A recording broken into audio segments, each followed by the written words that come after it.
ที่ใจอ้ายเหงาชีวิตเดียวดายอาศัยอยู่ในห้องเศร้า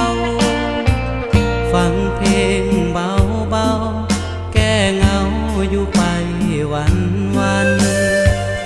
อยากฟังเสียงหวานผ่านสายจากใจคนดีให้ใจดวงนี้พอมีหนทางสร้างฝันในยามสับสนยามจนของคนไกลบ้านมีแห่งสู้งานในวันที่ใจอ่อนล้ากดเบอร์มาหาโทรมาขอกำลังใจงานหนักเพียงใดขอใจน้องช่วยนำพาอยากเท่านานแต่ยามเจ้านายเขาว่า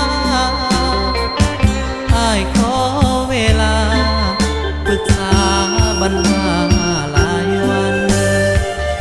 ยามใดอ้ายเหงาขอเจ้าสวยเป็นแห่งใจกายแห่งเลี้ยงกายสู้ไปหัวใจไว้วันยามเบอร์ขึ้นจอขอใจน้องอย่ารำคาญวันใดว่างงานนัดกันมาดูแลใจ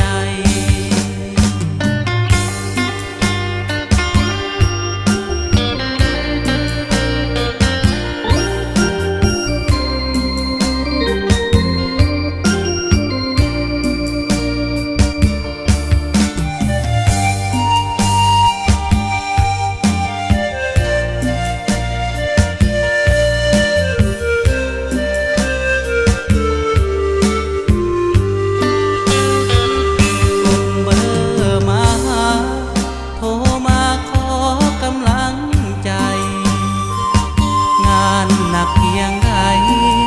ขอใจน้องช่วยนำพาอยากเท่านานแต่ยามเจ้านายเขาว่าอ้ายขอเวลาปรึกษาปัญหาหลายวันยามใดอ้ายเหงาขอเจ้าสวยเป็นแห่งใจแห่งเลี้ยงกายสู้ไปหั